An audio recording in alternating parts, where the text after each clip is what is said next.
Pi की निष्कारी के हवाले से 8 कंपनियों ने हिस्सा लिया था, 4 को फारिग कर दिया गया है, 4 कंपनीज जो है प्री क्वालिफाई कर लिया है। कंपनीज कौन कौन ओन करता है, पहले वो कौन से काम कर रही है। चौथे नंबर पे जनाब जो कंपनी है मेरी फेवरेट वो है, पाकिस्तान में सबसे बड़ी निजी एयरलाइन है, बड़ा इनका फ्लीट है, इंटरनेशनल ऑपरेशन भी ये कर रहे हैं।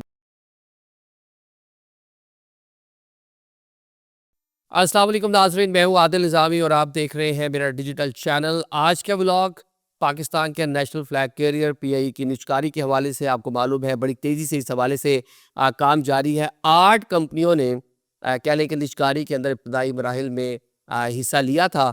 अब उनमें से 4 को फारिग कर दिया गया है और 4 कंपनीज जो है उनके जो असेसमेंट है, असेसमेंट ऑफ क्वालिफिकेशन, उसको चेक करने के बाद वो ओके हो गया, मतलब प्री क्वालिफाई कर लिया है। वो कौन कौन सी कंपनियां हैं, पहले वो कौन से काम कर रही हैं, उस पर 2 कंसोर्शियम है और 2 जो है वो इंडिविजुअल कंपनीज है। और जो फारिग हुए हैं उनका तस्करा नहीं करेंगे, वो तो किस्सा माजी हो गए, लेकिन इनका आपको बताएंगे कि कंपनीज कौन कौन ओन करता है और इनके कौन कौन से बिजनेसेस हैं।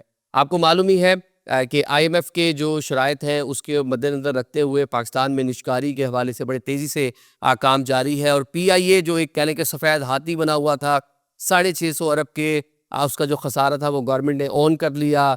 उसका मुराल बुलंद करने के लिए, उसकी कह लें कि बेहतर कीमत लेने के लिए एक अलग से कंपनी बना के एलएलसी बनाकर उसको मुनाफा बख्श आज के दिनों में उसको शो कर दिया। और साथ में जो यूरोप का फ़्लाइट ऑपरेशन उसका बहाल हो गया। एक बहुत सारी चीज़ें जिससे उसका एतमाद या जो बाहर आएगा उसका एतमाद जो है वो बहाल हुआ। अब जनाब बड़ी तेज़ी से इस हवाले से काम हुआ। जो लोग खरीदने के ख्वाहिशमंद थे उनको का वेलकम किया गया था। 8 कंपनीज आई थी, अब 4 फारिग हो गई हैं, 4 बची हैं। ये कौन सी कंपनी है आपको बता देते हैं। जो कंसोर्शियम है पहले मरहले में आपको वो बताते हैं। और बल्कि एक और आपको पता ही है कि कह लें कि बड़ा अपसेट हो गया था कि जो पीआईए के अपने मुलाजमीन ने कहा था जी हमें भेज दे, उनको शुरू में डिस्क्वालीफाई कर दिया था। बहुत बड़ा अपसेट था, ये नहीं होना चाहिए था जनाब, क्योंकि वो लोग बड़े अच्छे से चला सकते थे। वो कहते हमारे पास बड़ा अच्छा तजर्बा है, हमने देखे कि इस एयरलाइन को कहाँ से कहाँ हम ले गए थे। और उन्होंने ये भी कहा था जनाब कि देखें कि एमरेट्स भी हमने बनाई है और दुनिया की कई एयरलाइंस हम ही पीआईए के लोगों ने जाके बनाई थी, तो लिहाजा उस चीज़ को मद्देनजर रखते हुए पीआईए हमें ही दे देनी चाहिए थी। कितनी मजाका खेज सारी बातें थी। चले कंसोर्शियम आपको बताते हैं जनाब। जो पहला कंसोर्शियम है उसमें लकी सीमेंट है, हपको पावर है, कोहाट सीमेंट है और मेट्रो वेंचर। ये जनाब जी कंसोर्शियम 4 कंपनीज मिलके जो है बाय करना चाह रही हैं। इनकी भी जो कह रहे हैं कि प्री क्वालिफिकेशन है वो हो चुकी है। दूसरे नंबर पे आरिफ हबीब, मरूफ कराची के आपको पता है ताजिर है, पाकिस्तान के अमीर तरीन लोगों में इनका शुमार होता है। इनकी जनाब कंपनी है फातवा फर्टिलाइज़र, साउथ पंजाब से ताल्लुक़ रखने वाले मियाँ फैसल मुख्तार एंड कंपनी, उनके और भी खासे बिजनेसेस हैं वो जनाब। और तीसरे नंबर पे सिटी स्कूल और साथ में जनाब लेक सिटी हाउसिंग सोसाइटी है, ये इसमें शामिल है। दूसरा ये एक बड़ा कंसोर्शियम है। तीसरे नंबर पे जो इंडिविजुअल कंपनी है, जो कह लें कि हैवी वेट कंपनी है, मतलब ये कहा जाए तो बेजा नहीं होगा, उसके आने के बाद ये कंपटीशन में ज़रा जान पड़ी थी। जब मीडिया में जब हम इसको पूरा देख भी रहे थे कि मतलब पहली जो आपके सामने है बोली शोली हुई पिछली बार, जो पूरा निष्कारी का प्रोसीजर था, उसमें बड़ी मायूसी हुई कि कोई बड़ी लोकल कंपनी या कोई बाहर की बड़ी फर्म या कोई बड़ी एयरलाइन किसी ने ये फैसला नहीं किया कि हम इसमें जनाब जी इवन के बोली में ही हिस्सा लगाएं या इसका निष्कारी का पार्ट ही बन जाए। लेकिन एक कंपनी जब आई तो कहा जी मुकाबला ज़रा सख्त है। ये जनाब फौजी फर्टिलाइज़र, फौजी फाउंडेशन के तहत चलने वाली कंपनी है जनाब। ये ज़ाती तौर पे एक एज ए इंडिविजुअल कंपनी इसको बाय करने का इरादा रखती है। चौथे नंबर पे जनाब जो कंपनी है मेरी फेवरेट वो है। इन सब में जितने भी कंसोर्शियम या ये जो भी कर लें, ये मेरी फेवरेट कंपनी है। मेरे ख्याल से ये मेरी सिंपथीज़ भी हैं, ये मेरी ख्वाहिश भी है। लेकिन पाकिस्तानी जो ये पूरा मामला है जो निचकारी कमीशन ने करना है वो उन्होंने पैसे दे के करना है, मेरी ख्वाहिश में तो करना नहीं है। लेकिन मेरी ख्वाहिश है कि इनको मिलनी चाहिए क्योंकि इनका तजर्बा यही है। बाकी 3 या ऊपर जो कंसोर्शियम की कंपनी उनमें से किसी को भी ये वाला एक्सपीरियंस नहीं है जनाब। ये कंपनी है, इसका नाम है air blue. Air blue already Pakistan में सबसे बड़ी निजी एयरलाइन है।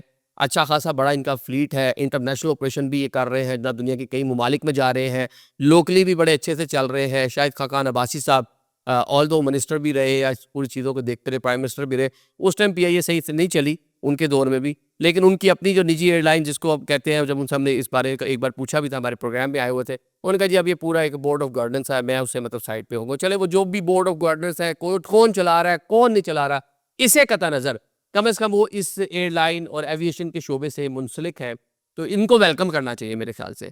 मेरे ख्याल से जो मेरी एक असेसमेंट है, बाकी जो करने वालों ने करना है कि अगर ये 9 रुपये दे रहे हैं और बाकी कोई 10 रुपये दे रहा है तो फिर भी इनको ज़्यादा तरजीह देनी चाहिए क्योंकि एक आपका नेशनल फ्लैग कैरियर है। अच्छी बात है कि ऑलरेडी वो इसी शोबे से मुंसलिक है। अच्छे खासा उनका अपना एयर फ्लीट है। दुनिया के कई कंट्रीज़ में ऑलरेडी वो ऑपरेशन कर रहे हैं।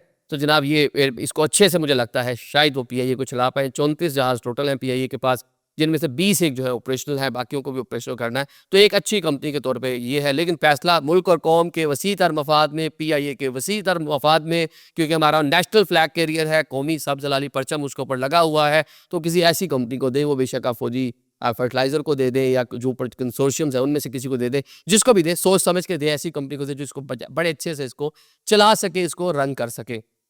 अब जनाब आगे चलते हैं। एक इसके अंदर वो जो बुरी चीज़ है ना वो थोड़ा-सा कह लें कि पीआईए के जो लोग हैं या जो पाकिस्तान में निजकारी कमीशन है, हुकूमत पाकिस्तान है, उनके लिए भी सरप्राइज़िंग था, या कह लें कि ये हम कामयाब नहीं रहे कि दुनिया की किसी भी बड़ी एयरलाइन को हम अट्रैक्ट नहीं कर पाए।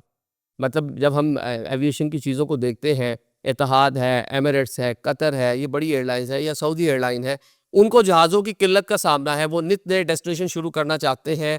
पूरा एक बड़ा बैकलॉग है जनाब। एयरबस ने भी कई जहाज़ उनको देने से तरीके डेट मतलब गुजर गई। अच्छा, जो आपकी बोइंग है उसके भी कई जनाब जी उन्होंने जहाज़ देने से तारीखें गुजर गई। उतनी मैन्युफैक्चरिंग ही नहीं हो रही जितने उनको जहाज़ उनको चाहिए। इस तरह सऊदी एयरलाइन का भी यही सब मामला है। तो जनाब उनमें से कोई नहीं आया लेने के लिए। तो ये एक कह लें कि समहाउ हम अट्रैक्ट करने में दुनिया को, या बड़ी किसी एयरलाइन को हम कामयाब नहीं रहे, या कह लें कि वो किसी को इतना चीज़ में जान ही नज़र नहीं आई। हालाँकि जैसे ही बोली के तौर पे मार्केट में आई होगी कि इसको ये बिकने को तैयार है, तो बहुत सारे लोगों ने इसकी असेसमेंट की होगी। तो ये देखें कि जान नहीं थी उसमें कि कोई आलमी कंपनी उसके लिए कह लें कि अपनी खरीदारी के लिए अपनी ख्वाहिश का इज़हार करती। अब देखते हैं जिसका क्या होता है मामला। साथ ही जनाब रोज़वेल्ट होटल जो पीआईए की ही मिल्कियत है, उसके हवाले से भी फैसला किया गया है जनाब कि उसको 3 मुमकिना, जो नितकारी कमीशन का मोहम्मद अली साहब उनकी सरबराही में इजलास हुआ, 3 मुमकिना जो है उसकी कह लें कि ऑप्शन सामने आई हैं जो जिसके मुताबिक उसको आगे चलाया जाएगा। एक तो मुकम्मल तौर पे बेच दिया जाए न्यूयॉर्क में बहुत ही बेहतरीन जगह पे। मैं इस पे प्रोग्राम किया पूरा उस एरिया को सैर सपाटा किया हुआ है। मतलब वहाँ से 1 घंटे का हमने अपने चैनल पे प्रोग्राम किया था जब इसकी निष्कारी के मामला शुरू में चल रहे थे।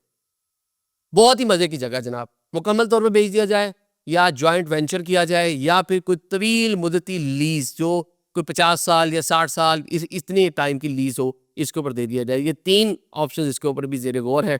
अब देखते हैं कि इनमें से कौन-सा फ़ैसला होता है। पीआई की जो निजकारी है उसका ये कह लें कि एक अहम मरहला ये गुज़र गया है। अब इसकी जो इस साल के आखिर में मतलब साल 2025 के आखिरी जो कह लें कि माह होंगे सितंबर से लेकर दिसंबर तक, उसमें जाके इस पूरे प्रोसीजर को फाइनलाइज़ किया जाएगा और होपफुली पीआई की निजकारी का जो अमल है वो मुकम्मल हो जाए। Thank you so much.